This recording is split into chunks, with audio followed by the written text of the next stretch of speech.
राजकीय महाराज आचार्य संस्कृत महाविद्यालयस्य ज्योतिष विभागे प्रवाचको अहम डॉक्टर हंसराज शर्मण अद्य अहम शास्त्री कक्षाया छात्राणां कृते ताजिक नीलकंठी नामकं ग्रंथम ई कंटेंट माध्यमेन अध्यापयामि।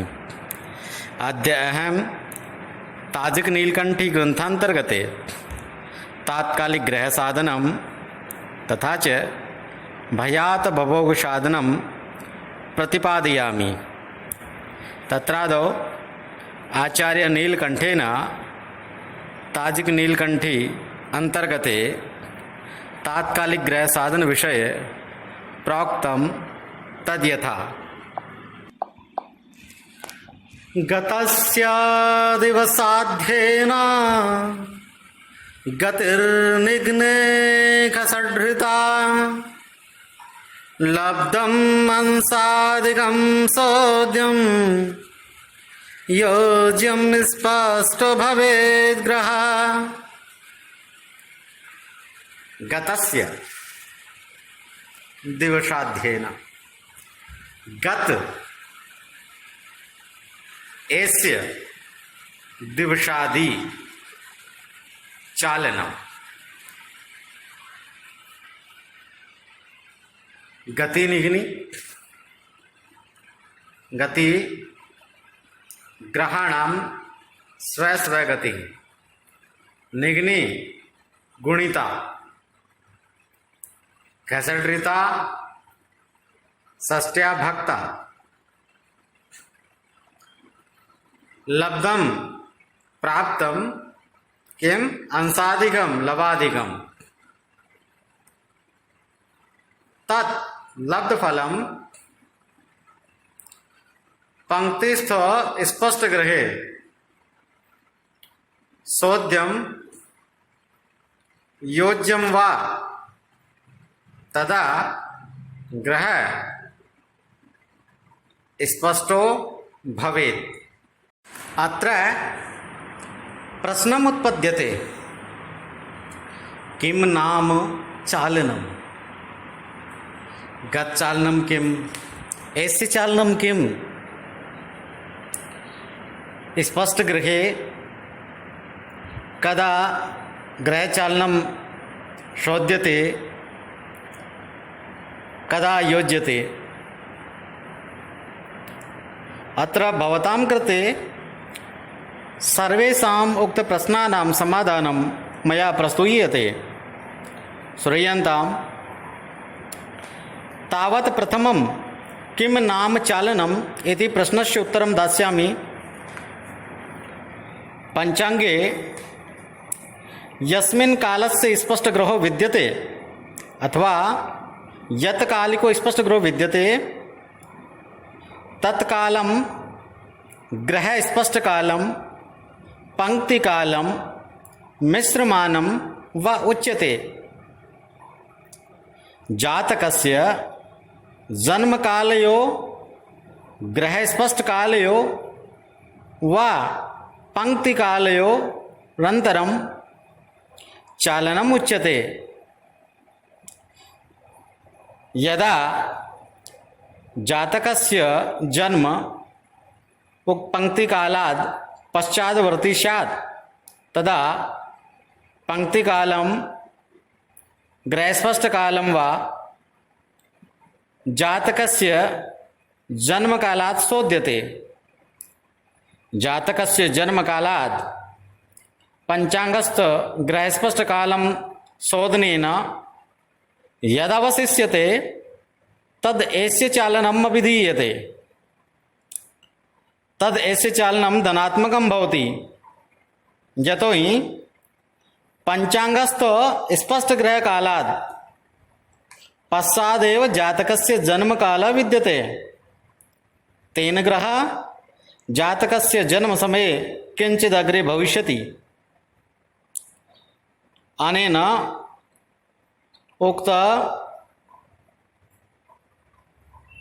एस्य चालनं धनात्मकं भवति। अत्र वक्रगतिका ग्रहाणां चालनं विपरीतं ज्ञेयम्। तदग्रे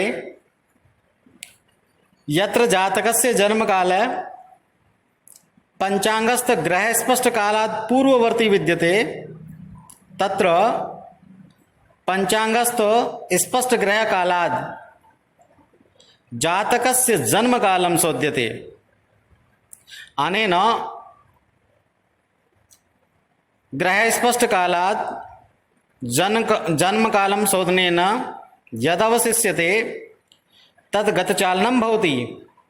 गतचालनं ऋणात्मकं भवति यतोहि पंचांगस्थ ग्रह स्पष्ट कालात् जातकस्य जन्म पूर्ववर्ती विद्यते। तेन ग्रहस्य स्थितिः अपि किंचित् पूर्वमेव भविष्यति।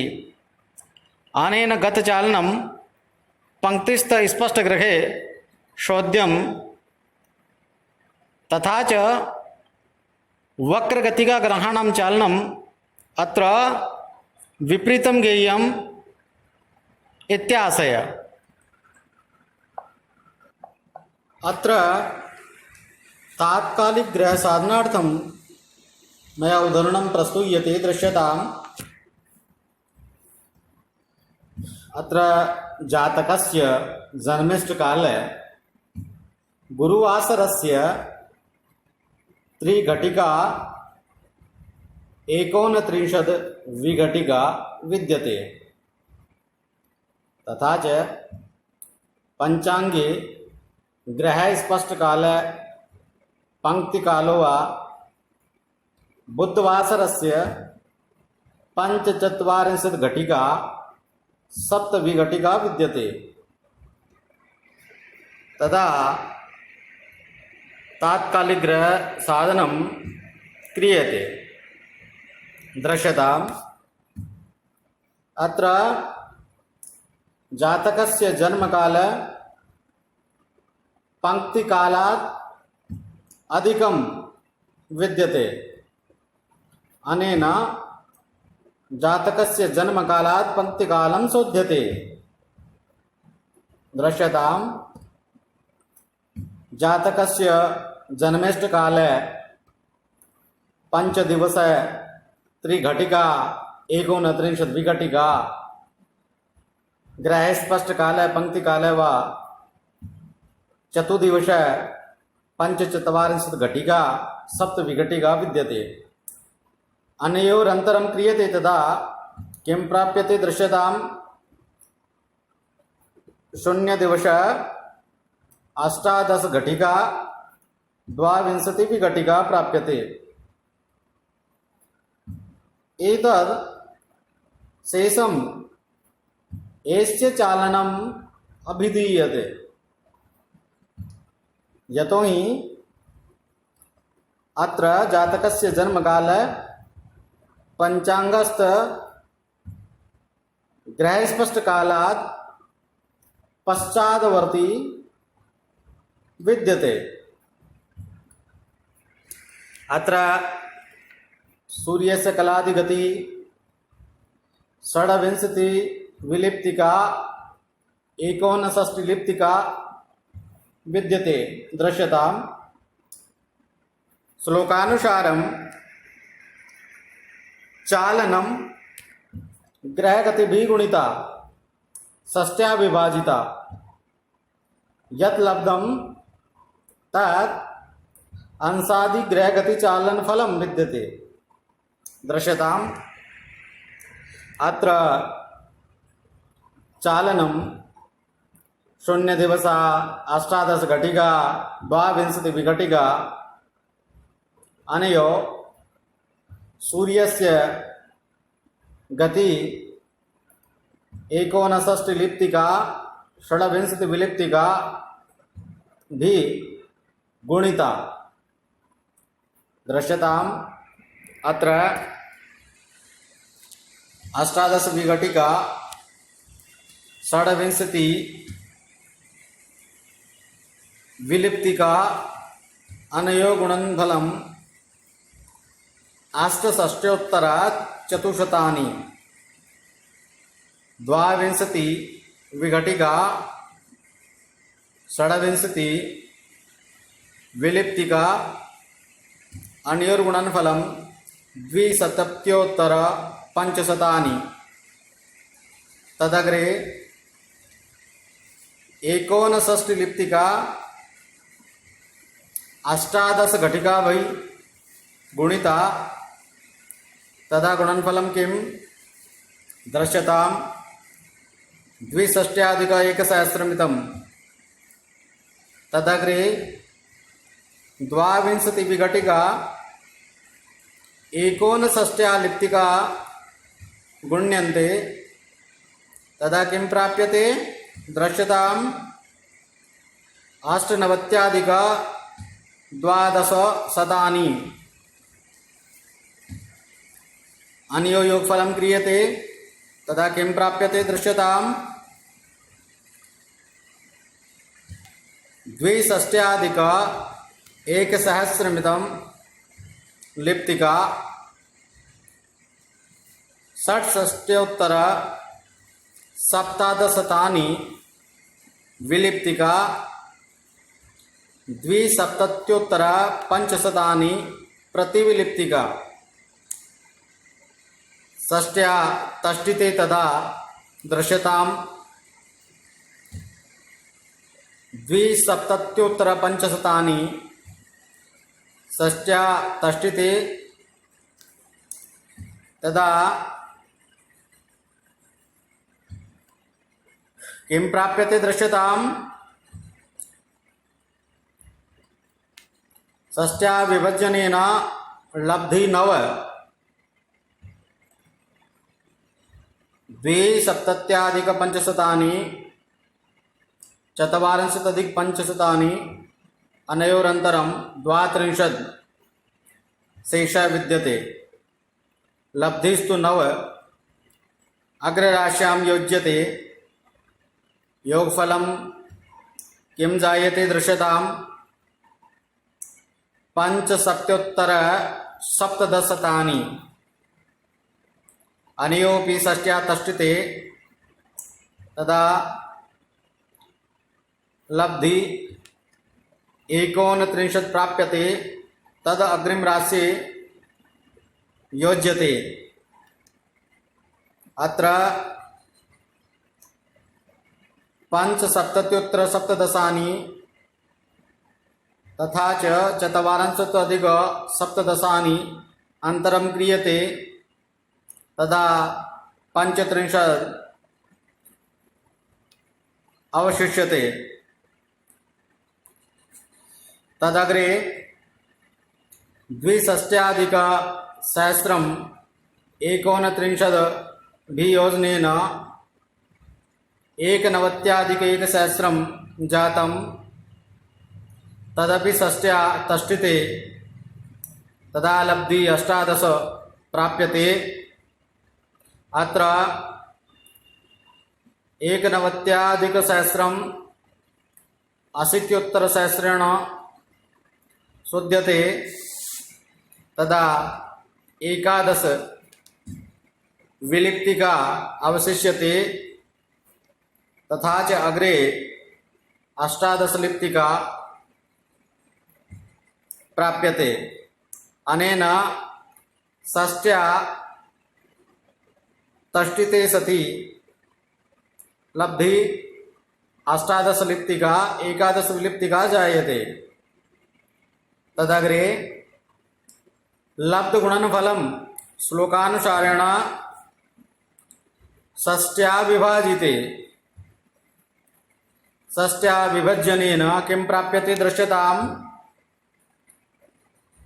शून्यलवः 18 लिप्तिका 11 विलिप्तिका श्लोकानुसारेण अत्र स्पष्ट गृहे ग्रहगति चालन फलम एष्यत्वात् योज्यते तदा तात्कालिक स्पष्ट ग्रह जायते दृश्यताम् अत्र स्पष्ट सूर्य 11 राशय 12 लवः चतुलिप्तिका षट्विलिप्तिका विद्यते तथा च ग्रहगतिफलं शून्यराशय शून्यलवः अष्टादशलिप्तिका एकादशविलिप्तिका विद्यते। अनयो योजनेन किं प्राप्यते दृश्यताम्। एकादशराशय द्वादश लवः द्वाविंशतिलिप्तिका सप्तदशविलिप्तिका इत्यनेन तात्कालिक स्पष्ट सूर्य राश्यादि एकादश राशय द्वादश लवः द्वाविंशतिलिप्तिका सप्तदश विलिप्तिका जायते। भवतां सम्यक् अवबोधनाय मया हिंदी माध्यमेन अपि अध्यापनं प्रस्तूयते दृश्यताम्। तो देखिए, आचार्य नीलकंठ ने तात्कालिक ग्रह साधन के विषय में ताजिक नीलकंठी में कहा है, गतैस्यादिवसाध्येन गतिर्निग्नी खसडृता लब्धं अंसादिकं सौद्यं योज्यं स्पष्टो भवेद्ग्रह। गत एस्य दिवसाद्धि एन गत दिवसादि अथवा गत चालन फलम एस्य चालन फलम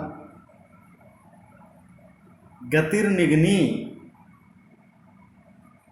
ग्रह गति से गुणा करें। यानी कि जो गत चालन फल है या ग्रह का ऐसे चालन फल है उसको ग्रह की गति से गुणा करें, खसडृता 60 का भाग दें। 60 का भाग दे करके अंशादि लब्धि प्राप्त करें। अंशादि भागफल का क्या करेंगे? सोध्यम स्पष्टो ग्रहे कि जो पंचांग में स्पष्ट ग्रह दिया हुआ है उसमें घटाएंगे। कब घटाएंगे? जब चालन फल गत होगा, और यदि ऐसे चालन होगा तो योज्यम यानी पंचांग में जो स्पष्ट ग्रह दिया हुआ है उसमें जोड़ेंगे। तो इस प्रकार से घटाने पर और ग्रह गतिफल को जोड़ने पर तात्कालिक ग्रह साधन होता है। तो यहाँ पर प्रश्न उत्पन्न होता है कि ये चालन क्या है? गत चालन कब होता है, ऐसे चालन कब होता है, और पंक्ति काल का जो स्पष्ट ग्रह है उसमें ग्रह गति फल को कब घटाते हैं और कब उसमें जोड़ते हैं। ये जो सारे प्रश्न हैं इनका मैं समाधान आपके लिए प्रस्तुत कर रहा हूँ। तो सबसे पहले आप ये जानें कि चालन क्या है। इस प्रश्न का उत्तर मैं आपको देने जा रहा हूँ। तो पंचांग में जिस समय के स्पष्ट ग्रह साधन होते हैं उस समय को पंचांग का ग्रह स्पष्ट समय कहा जाता है, ग्रह स्पष्ट काल कहा जाता है। इसको पंक्ति काल भी कहते हैं और मिश्र मान भी कहते हैं। तो जातक का जन्म काल और पंचांग में जो दिया हुआ है ग्रह स्पष्ट काल, इन दोनों का जो अंतर है वही चालन कहा जाता है। अर्थात जैसे किसी जातक का जन्म पंक्ति काल से बाद का है, यानी जब पंचांग में ग्रह स्पष्ट दिया हुआ है उसके बाद में जातक का जन्म होता है। मान लीजिए तो पंचांग में तो ग्रह मान लीजिए कि 5:30 के स्पष्ट हैं और जातक का जन्म हो रहा है दिन में 11:30 बजे। तो जातक का जन्म और ग्रह स्पष्ट काल दोनों को बीच में जो अंतर है वही चालनफल होता है। तो यहाँ पर देखिए, जो पंक्ति काल के बाद में जातक का जन्म हुआ है, जितना समय जो है उसका अंतर निकालेंगे और ये जो अंतर होगा वो ऐसे होगा। क्यों? क्योंकि यदि पंक्ति काल जो है वो पूर्व का है और जातक का जन्म बाद में हो रहा है, तो जन्म काल अधिक हो गया, तो जन्म काल में से ग्रह स्पष्ट काल को घटाएंगे। यदि जन्म काल में से ग्रह स्पष्ट काल शुद्ध हो जाता है तो चालन फल क्या होगा? ऐसे होगा, आगामी होगा, यानी ग्रह आगे जाएगा। उसी प्रकार से यदि जातक का जन्म पंचांग में जो ग्रह दिए हुए हैं स्पष्ट उस समय से पहले का है, तो पंचांग का जो ग्रह स्पष्ट काल है उसमें से जातक के जन्म काल को घटाएंगे। अर्थात जब पंक्ति काल में से जन्मकालिक जो इष्टकाल शुद्ध हो जाता है तो चालन फल होता है गत, और ये गत जो चालन होगा वो ऋणात्मक होगा। क्यों? क्योंकि पंचांग में तो ग्रह साधन आगे के दिए हुए हैं जबकि जातक का जन्म पहले का है, तो इसलिए ये जो चालन होगा ये गत होगा, यानी पूर्व का होगा, ग्रह पहले होगा, तो इसलिए ये जो गत चालन होता है ये ऋणात्मक होता है। लेकिन जब ग्रह वक्र गति के हों तो इसको विपरीत समझना चाहिए। अब एक उदाहरण के द्वारा मैं आपको समझाने का प्रयास कर रहा हूँ तात्कालिक ग्रह साधन कैसे किया जाता है। देखिए, यहाँ पर एक उदाहरण है। जातक का जन्म गुरुवार के दिन 3:29 पल पर हुआ है और पंचांग में जो ग्रह स्पष्ट साधन किया गया है वो बुधवार के दिन 45:7 पल पर है, यानी पंचांग का ग्रह स्पष्ट काल पहले का है और जातक का जन्म बाद में हुआ है। तो यहाँ पर इष्टकाल अधिक है और पंक्ति काल कम है। तो देखिए, श्लोक के अनुसार इसका चालन फल निकालते हैं। तो यहाँ जन्मिष्ट काल जो है गुरुवार का, यानी दिन संख्या 5 और 3 घटी और 29 पल, और पंक्ति काल दिन संख्या 4 बुधवार का 45 घटी और 7 पल, इन दोनों का अंतर कर रहे हैं। तो अंतर करने पर क्या प्राप्त हो रहा है? देखिए, दिन संख्या में 0 और घटी का क्या आ रही है? 18 घटी और 22 पल, यानी 18 घटी और 22 पल का अंतर है। किसमें? जातक के जन्म में और पंचांग में जो ग्रह स्पष्ट दिया हुआ समय है उसमें। तो यानी पंचांग में जो ग्रह स्पष्ट काल है उसके 18 घटी 22 पल के बाद में जातक का जन्म हुआ है आगे, तो इसलिए इस को क्या कहेंगे? ऐस्य चालन कहेंगे।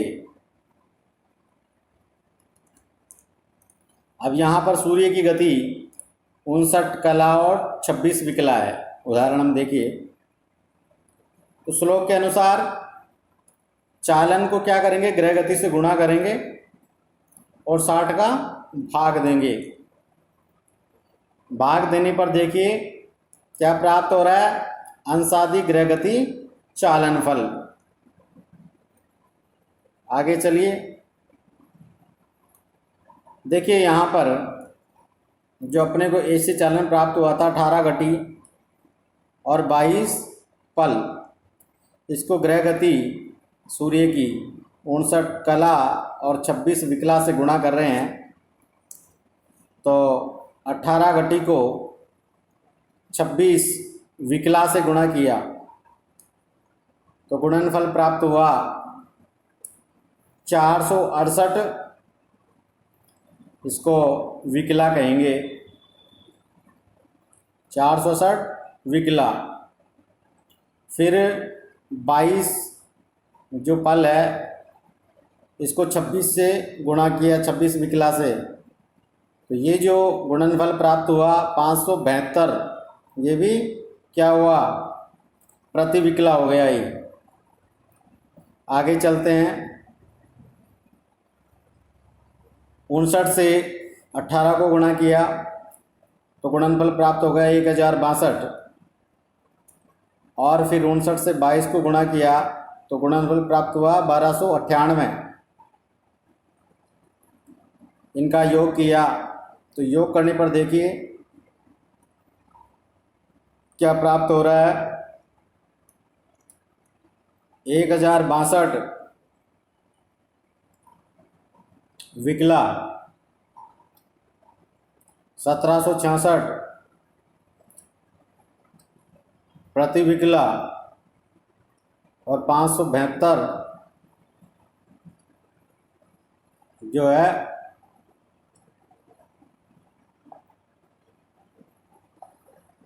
तो 60 गुणित प्रति विकला। तो आगे देखिए, इनको तष्टित करते हैं 60 से, तो क्या प्राप्त हो रहा है। तष्टित करने पर यहाँ पर 18 कला और 11 विकला प्राप्त हो रही है। आगे चलते हैं, लब्ध गुणनफलम षष्ट्या भी विभज्यते, क्योंकि अंशादि फल प्राप्त करना है, ये है कलादि, तो 60 का भाग देंगे। 60 का भाग देने पर 0 अंश, 18 कला और 11 विकला प्राप्त हुआ। तो श्लोक के अनुसार स्पष्ट ग्रह में ये जो ग्रह गति चालन फल आया है 18 कला और 11 विकला, इसको जोड़ेंगे तो जोड़ने पर ये हुआ तात्कालिक स्पष्ट ग्रह। आगे चलते हैं, तो यहाँ पर स्पष्ट सूर्य दिया हुआ है उस दिन का, 11 राशि, 12 अंश, 4 कला और 6 विकला। और यहाँ पर जो अंशादि लब्धि प्राप्त हुई थी उसमें 0 राशि, 0 अंश, 18 कला और 11 विकला। इस ग्रह गति फल को जोड़ते हैं इस पर सूर्य में, तो योगफल हो रहा है 11 राशि, 12 अंश, 22 कला और 17 विकला। और तात्कालिक स्पर्श सूर्य इस प्रकार से राश्यादि हुआ, 11 राशि, 12 अंश, 22 कला और 17 विकला। यदि ग्रह पंक्ति काल और जन्म इष्ट काल दोनों स्टैंडर्ड मान में हो, यानी घंटा मिनट में हो, तो तात्कालिक ग्रह साधन किस प्रकार से करेंगे, इसका समाधान मैं प्रस्तुत कर रहा हूँ। तो देखिए, चालन को ग्रह गति से गुणा करेंगे और गुणा करने पर जो गुणनफल प्राप्त होगा उसमें 24 को 60 से गुणा करके जो गुणनफल प्राप्त होता है 1440, उसका भाग देंगे किसमें, चालन और ग्रह गति के गुणनफल में। तो देखिए कि उदाहरण है, जातक का जन्म दिनांक नवंबर महीने के 11 तारीख को 2019 का प्रातः 11:30 बजे का जन्म है, और पंचांग में जो ग्रह पंक्ति काल है वो प्रातःकालीन 5:30 का है, और उस समय इस पर सूर्य 6 राशि, 24 अंश, 9 कला और 32 विकला है। तो इसका तात्कालिक स्पष्ट सूर्य साधन करते हैं। देखिए, तो यहाँ पर जन्म काल प्रातः 11:30 और ग्रह स्पष्ट काल प्रातः 5:30। यहाँ पर जन्म काल अधिक है, इसलिए जन्म काल में से ग्रह स्पष्ट काल को घटा दिया, तो जो नीचे शेष बच रहा है ये है 6 घंटे और 00 मिनट। तो ये घंटे मिनट में चालन फल है और ये एस्य है, क्योंकि ग्रह स्पष्ट काल के बाद में जातक का जन्म हुआ है, इसलिए क्या चालन फल एस्य चालन है। अब आगे चलते हैं। चालन फल को ग्रह गति से गुणा करें तो यहाँ पर चालन फल अपने को मिला है 6 घंटे 0 मिनट और सूर्य की गति यहाँ पर है 60 कला और 16 विकला। तो सबसे पहले तो अपन इनको एकात्मक करते हैं। तो यहाँ पर जो चालन फल घंटे मिनट में है उसको मिनट में परिवर्तित करते हैं। तो 6 घंटे को मिनट में परिवर्तित करने के लिए 6 को 60 से गुणा किया और मिनट यहाँ पे 0 है ही, तो ये टोटल हो गया 360 मिनट। चालन फल तो एकात्मक हो गया 360 मिनट। अब ग्रह गति जो 60 कला और 16 विकला है इसको भी एकात्मक करते हैं। एकात्मक करने के लिए जो 60 कला है उसको 60 से गुणा किया, विकला हो गई, और जो यहाँ 16 विकला भी दी हुई है उसकी गति, तो इस 16 विकला को इसमें जोड़ दिया, तो टोटल हो गया 3616 विकला। अब यहाँ पर जो पूर्व में जो चालन फल था 360 मिनट, इसको जो ग्रह गति है विकलात्मक या फलात्मक उससे गुणा करते हैं। तो देखिए गुणनफल क्या प्राप्त हो रहा है, 13,01,760। अब इसमें 1440 का भाग देंगे, क्योंकि वहाँ पर तो हमने 60 का ही भाग दिया था, लेकिन यहाँ 1440 में क्यों दिया है?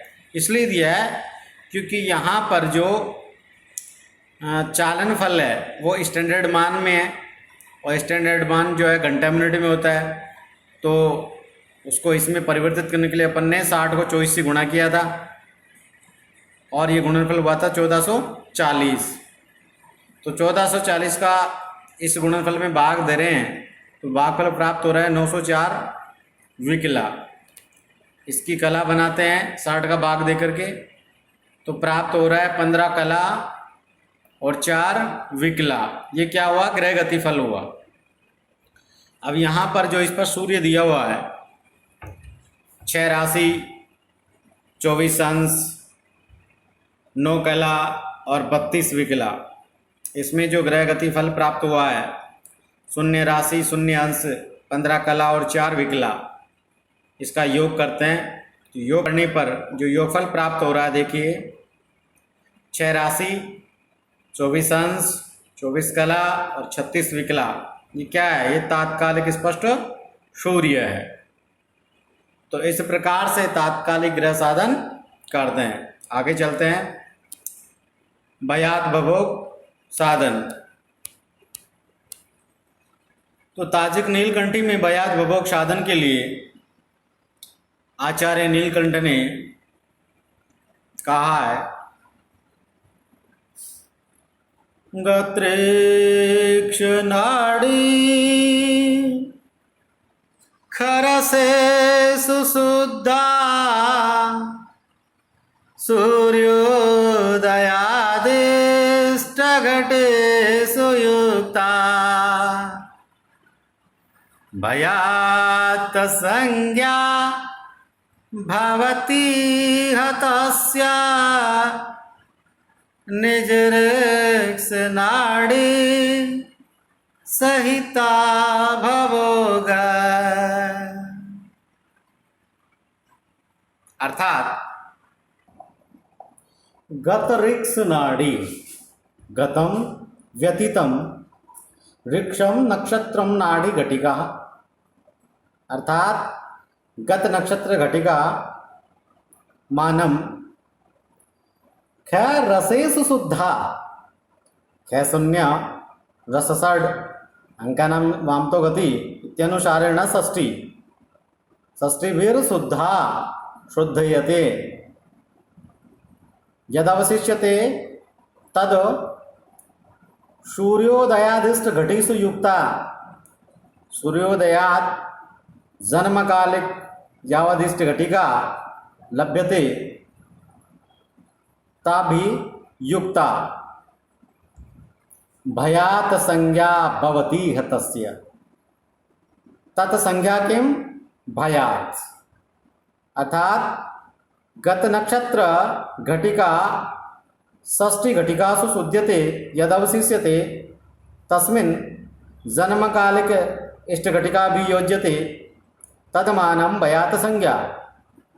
तदग्रे निजऋक्ष नाड़ी सहिता भवोगे, निजऋक्ष वर्तमान नक्षत्र नाड़ी घटिका सहिता संयुक्ता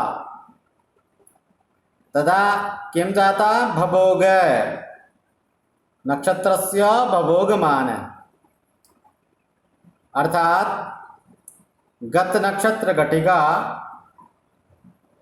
षष्ट्या भी शुद्धयेत यदवशिष्यते तद वर्तमान नक्षत्र घटिकासु योजनेन यत् योगफलं प्राप्यते तद नाम भवोग इत्याशय। अत्र भयात भवोग साधनार्थम उद्धरणं प्रस्तूयते दृश्यतां। प्रथमं तु समीकरणं प्रस्तूयते दृश्यतां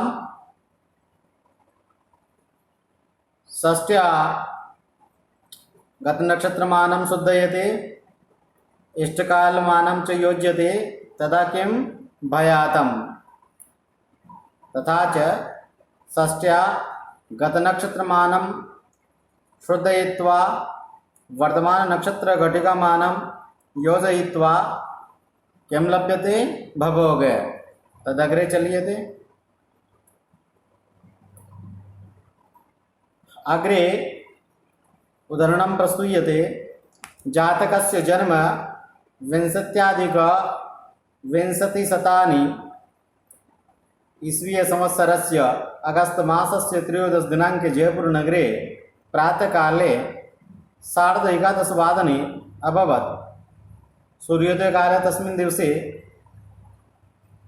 57 मिनिट 5 घंटा अर्थात 63 निमिष मिनिट 5 वादनम। गत नक्षत्र कृतिकामानं 53 घटिका 45 फलानि। वर्तमान नक्षत्र रोहिणीमानं 59 घटिकाः 35 फलानि। अस्य भयात् भवोगमानं साधनं प्रस्तूयते दृश्यतां। श्लोकानुसारं गतृक्ष नाडी खरसेषु शुद्धा। अत्र गतनक्षत्रमानं 53 घटिका 45 विघटिका विद्यते। तद खरसेषु शुद्धा षष्ठी घटिकासु शुद्धा। किम् अवशिष्यते दृश्यतां? 60 घटिका 15 विघटिका। तदग्रे सूर्योदयादिष्ट घटीषु युक्ता। सूर्योदय कालात् यावत् इष्ट घटिका प्राप्यते ताभिः युक्ता। अत्र इष्टकाल 14 घटिका 9 विघटिका। पूर्वशेषे 6 घटिका 15 विघटिकासु योज्यते।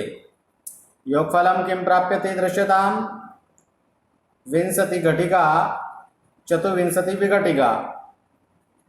एतत् किं? भयात्मानं। भयात्मानं जायते। तदग्रे निर्जृक्ष नाड़ी सहिता भवोगः। निज वर्तमान वृक्ष नक्षत्र नाड़ी घटिका ताभि सहिता तदा किं जायते? भवोगः। अत्र दृश्यतां शेष गत नक्षत्र मानम षड्घटिका पंचदश विघटिका प्राप्यते वर्तमान नक्षत्र मानम किम पंचत्रिंशत् विघटिका एकोनषष्टि घटिका अनियो योगफलम किम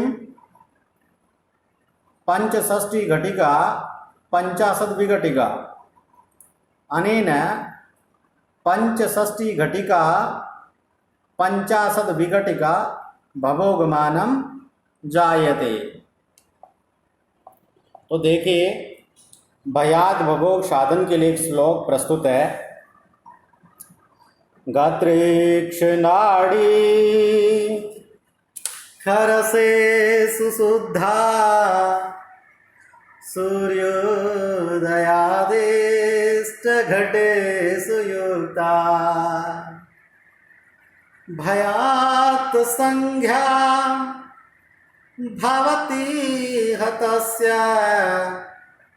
निजरेक्ष नाड़ी सहिता भवोग। अर्थात गत वृक्ष नाड़ी गत नक्षत्र की घटिकाएं खैर रसेसु शुद्धा 60 में से शुद्ध करें, यानी कि जो पिछला नक्षत्र है, जो व्यतीत हुआ जो नक्षत्र है, उसकी घटिका जो मान है, घटी बल का जो मान है, उसको 60 में से शुद्ध करें, घटाएं। सूर्योदयाद इष्ट घटीसु युक्ता, और सूर्योदय कालिक जो जन्म घटी है, सूर्योदय के बाद की जो जन्म घटी है बालक की, जन्म काल का इष्ट काल जो है, उसको युक्ता जोड़ें। भयात संज्ञा भवति हतस्य, इसकी जो संज्ञा है वो भयात होती है। तो भयात क्यों कहते हैं इसको? भय नाम नक्षत्रम, भय किसे कहते हैं? नक्षत्र को। यात जो जा चुका है, यानी कि नक्षत्र की कितनी घटिकाएं व्यतीत हो चुकी है बालक के जन्म समय से पूर्व, इसीलिए इसका नाम है भयात। आगे कह रहे हैं कि निजरक्ष नाड़ी सहिता भवोग। निजरक्ष वर्तमान नक्षत्र नाड़ी घटिका सहिता जोड़े तो क्या होगा? भवोग, भवोग हो जाएगा। यानी कि गत नक्षत्र की घटिकाओं को 60 में से शुद्ध करके जो शेष बचे उसमें वर्तमान नक्षत्र की घटिकाओं को जोड़ते हैं, तो उस मान को कहते हैं भवोग। और गत नक्षत्र की घटिकाओं को 60 में से शुद्ध करने के बाद में जो शेष रहता है उसमें इष्टकाल जोड़ते हैं तो वो होता है भयात। कहने का मतलब ये हुआ कि बालक के जन्म समय पर नक्षत्र की कितनी घटिकाएं व्यतीत हो चुकी है, और उसको तो कहेंगे भयात, और कितना अभी नक्षत्र पूरा इसका भोग काल कितना है संपूर्ण नक्षत्र का, वो है भवोग। तो इस प्रकार से ये भयात और भवोग साधन के लिए श्लोक प्रस्तुत किया गया है। अब एक उदाहरण के द्वारा आपको भयात भवोग समझाने का प्रयास कर रहे हैं। तो सबसे पहले एक समीकरण देखिए। 60 में से गत नक्षत्र को शुद्ध करना है और इसमें इष्ट काल को जोड़ना है, तो योगफल आता है, उसका नाम है भयात। आगे 60 में से गत नक्षत्र को घटाएं और उसमें वर्तमान नक्षत्र की घटिकाओं को जोड़ें तो वो हो जाता है भवोग। अब उदाहरण देखिए। किसी जातक का जन्म अगस्त मास के 13 तारीख को 2020 में हुआ 11:30 बजे, और सूर्योदय काल उसका 5:57 सुबह का। गत नक्षत्र कृतिका का मान है 53 घटिका और 45 पल, और वर्तमान नक्षत्र रोहिणी का मान है 59 घटिका और 35 पल, तो इसका भयाद भवोग साधन जो है आपके लिए प्रस्तुत किया जा रहा है। देखिए श्लोकानुसार, गतृक्ष नाड़ी खरसेसु शुद्धा, अर्थात गत नक्षत्र यहाँ पर है कृत्तिका, तो उसकी जो नक्षत्र की जो घटिकाएं हैं 53 घटी और 45 पल, उसको 60 में से घटाते हैं। तो देखिए 60 में से घटाने पर क्या शेष रह रहा है, 6 घटी और 15 पल। आगे कहते हैं कि सूर्योदयादिष्ट घटीसु युक्ता, सूर्योदय कालिक जो जातक का इष्ट काल है, इष्ट घटिकाएं हैं, उसको इसमें जोड़ते हैं। तो पूर्व जो शेष 6 घटी 15 पल में जातक का जन्म इष्ट काल उसको जोड़ दिया, तो योगफल जो आ रहा है 20 घटी और 24 पल। ये क्या है, भयात, यानी नक्षत्र का इतना भाग व्यतीत हो चुका है जब जातक का जन्म हुआ। आगे चलते हैं। निजरक्ष नाड़ी सहिता भभोग, जो पूर्व में 60 में से गत नक्षत्र को शुद्ध किया था, तो शेष रहा था 6 घटी 15 पल, उसमें वर्तमान नक्षत्र की घटिकाएं रोहिणी की 59 घटिका और 35 पल, दोनों का योग करते हैं, तो योग करने पर प्राप्त हो रहा है 65 घटिका और 50 पल। तो यहाँ पर ये 65 घटिका और 50 पल जो है वो वर्तमान नक्षत्र का संपूर्ण भभोगमान है, यानी कि टोटल 65 घटी और 50 पल जो है नक्षत्र का भभोगमान है। तो इस प्रकार से भयात भभोग का साधन किया जाता है।